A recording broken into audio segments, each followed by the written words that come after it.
Hi guys! Welcome back to my YouTube channel at kung bago ka pa lang dito, don't forget to like, subscribe, and share this story sa mga kakilala nyo mahilig makinig ng mga horror story.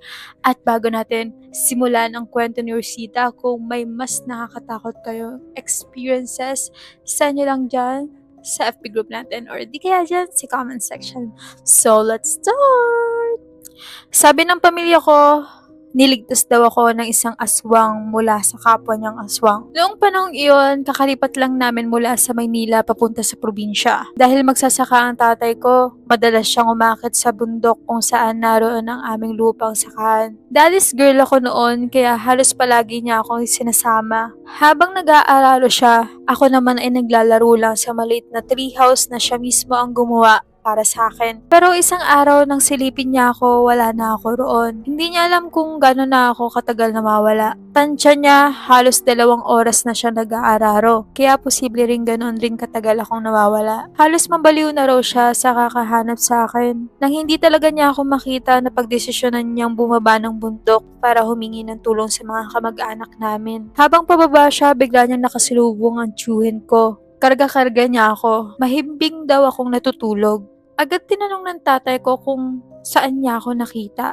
Ang sagot ng tiyuhin ko, natagpuan niya raw akong nakasandal sa isang malaking puno. Ang mas nakapagtataka, may isang napakalaking itim na aso na nakahiga sa paanan ko, na para bang mahimbing ding natutulog. Nang maramdaman daw ng aso na may papalapit, dahan-dahan daw itong tumayo at tahimik na umalis. Hindi ito umungol, hindi rin naging agresibo. Para lang daw nitong tiniyak na may taong darating bago ako iwan. Parang binabantayan lang talaga ako. Pagkagising ko, sunod-sunod ang tanong nila kung bakit ako umalis sa treehouse. Iisa lang ang naalala kong isinagot. May nakita raw akong baboy ramo sa ibaba. Tatawagin ko sana ang tatay ko para mahuli niya ito at may maiulam kaming karne. Sobrang hirap lang kasi namin noon kaya bihirang-bihira kaming makakain ng karne. Pagkatapos kong sabihin na yun, wala na ako maipaliwanag. Hindi ko na raw alam kung paano ko napunta sa ilalim ng punong iyon o kung bakit ako nakatulog doon. Kahit paulit-ulit nila akong tanungin, iisa lang daw ang sagot ko, hindi ko po alam. Mas lalo pang naging misteryoso ang lahat ng tanungin ng tatay ko ang tiyuhin ko kung bakit siya biglang umakyat ng bundok. Ang sabi niya, wala naman daw talaga siyang balak umakyat noon. Pero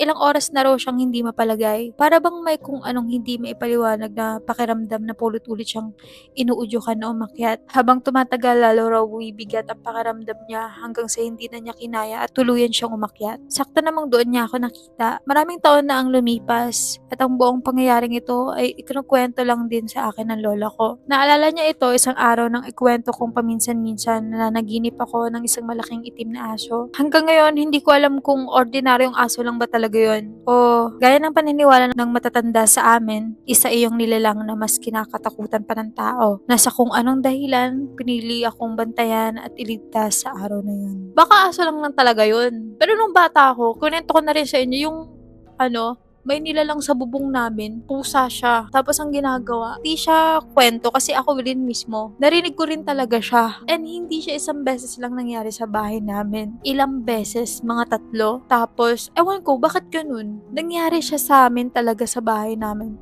And narinig ko talaga siya. Ang ginagawa niya, sinusubukan niya talagang ganunin yung yero namin, buksan. Alam mo yun, yung gumagano'n talaga, may kuko talaga siya guys. Nabigat ang paa ng pusa kapag nasa bubong. Pero kasi yun, tinatry niyang ganunin yung yero namin. So magtataka kami lahat, magtatakot kami lahat. Tapos, coincidence din na kakapanganak pa lang ng ate ko nun. Home-based. Wow, home-based. Tama naman. Sa bahay siya nanganak. Tinatry niya talagang ukain yung kaya yung mga hindi naniniwala sa aswang, nagigets ko sila. Pero yung mga naniniwala sa aswang, nagigets ko din sila. Kasi may iba't iba silang paniniwala. Ako kasi na-experience ko talaga siya, guys. Experience ko talaga siya. Talaga niya, sinusubukan niya talagang buksan yung yero namin. Sinusubukan niya sirain. Tapos sa tapat ng namin yun, CR, which is malapit sa kwarto ng ate ko, yung bagong panganak. Tapos hindi lang din yun isang beses. May time din na buntis pa yung ate ko nun. Sa ibang kwarto naman, sa master bedroom namin. Sa masters. Ba't yung masters? May master ba kami sa bahay? Wala naman. Pero yun, dun siya. Sa malaking kwarto kasi. Sinisira na rin yung yero dun. So, hindi lang talaga siya kwento-kwento ng mga kapatid ko. Kasi ako rin mismo naka-experience. Tapos, maririnig mo pa yung pagaspas. Once Grabe talaga guys, subukan yung gawin yung tuwalya, tas ipagpag niyo ng malakas, ganun yung tunog talaga. Tapos bigla na lang naglaho, wala na. Ayun, ganun, explain ko lang din na naniniwala din ako kahit papaano sa aswang. Pero may mga part na hindi ako naniniwala, katulad pag may naririnig ako sa yaro namin ngayon, ano siya, pusa siya.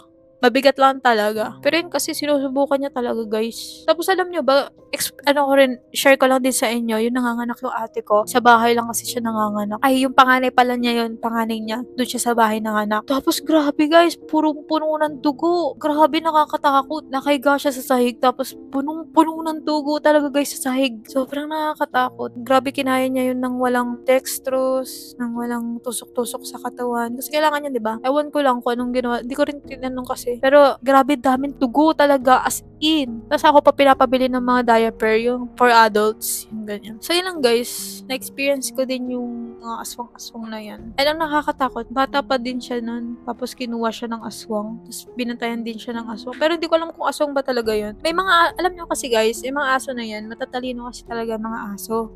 Matatalino yung mga yan. Alam niya kung may panganib, alam niya kung lilindol. Ganyan sila eh. Oo. Alam nila kung may cancer ka. Matatalino ang mga aso talaga. Kaya feeling ko, yung batang yon na ano lang talaga, na-attract or distract lang din siya ng baboy, tapos kung saan na siya nakapunta. Baka aso lang kasi talaga yun. May aso talaga na matalino talaga. Guys, ako nagsasabi sa inyo. Maraming aso. Tapos, meron akong mga kilalang aso na, alam niyo yung tunog, alam mo yun, yung halimbawa, may motor or tricycle or kung ano mang sakyan yan, alam niya kung sino yun. Kunwari, amo niya, ganun. Alam niya agad na amo niya yun. Base lang dun sa tunog ng sasakyan. Galing, diba? Diba? Ang galing. Tapos, maamoy niya kung may sakit ka. Yung mga canine, yun din.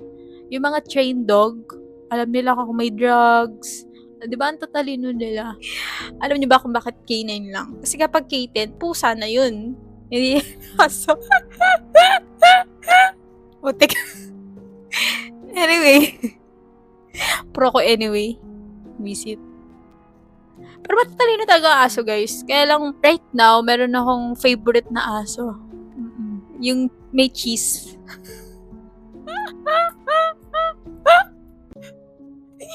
Joke lang guys. May favorite akong aso talaga. Si Bagwis yan.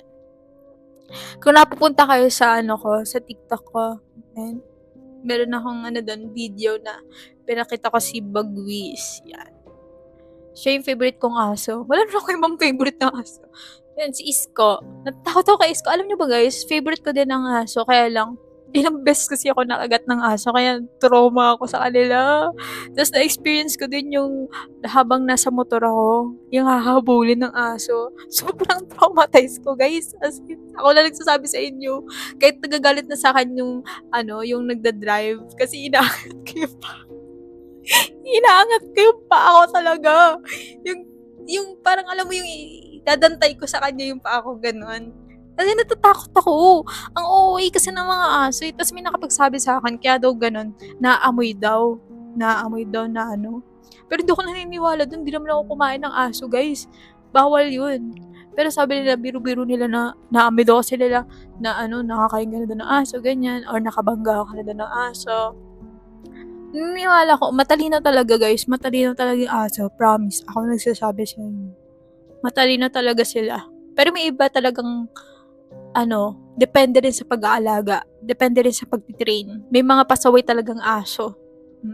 Pero ako kasi nakagat na ako ng aso, kaya natatakot ako talaga. Sa school namin, lagi kami nakakasalubong ng aso. Like, nakabagpak pa nga minsan eh. Hindi, joke lang. May mga aso talaga na nakakasalubong namin, pero di ako nagre-react. Pero takot ako talaga sa loob ko na, Kagi. Alam mo yun, kasi may mga aso na tahimik lang. Makikita mo yung body language niya na na tahimik lang, tapos mangangagat pala. Ganun yung nangyari sa akin, guys eh. Yung nangagat sa akin bagong panganak siya. Tapos, hindi siya tumatahol. Kaya, pababa lang ako sa bahay namin. Naglalakad lang ako. Pero akong kinagat. Talagang sobrang takot ko. Tapos, buti na lang yung nakakagat sa akin, yung amo nun is, responsible. Talagang talagang sinamahan niya ako. Siya mismo, sinamahan niya ako sa hospital. Tapos, sobrang sakit ng puso ko, guys. Anti-tetanus. Charis. anti-rabies kasi. Yun guys, ta's binibilhan niya pa ako ng mga ng mga snacks, pampalubag loob. Yun, kasi nakagat na ako. 2 beses na akong nakagat ng aso niya. Kasalanan niya yun, eh. Pinapakawalan niya guys, bagong panganak. Alam naman ng lahat na bagong panganak is nakakatakot. Yun ngang hindi kakapanganak, nakakatakot na, eh. Ta's may trauma ako guys, hindi ko may a little bit trauma na mga gano'n. Kasi 'pag trauma guys talaga yung as in, yung kapag sinasabi pa lang ng gano'n natatakot ka na. May gano'n ako, eh, pero onti lang kasi I love dogs talaga guys. Gusto ko rin yung dogs, pero mas favorite ko talaga pusa. I'm a cat person. So yun lang guys, ang dami natin napuntahan. Anyway, kung mga gano'n kayong story, share nyo lang dyan sa FB group natin. So yun lang guys, see you when I see you. XOXO, bye!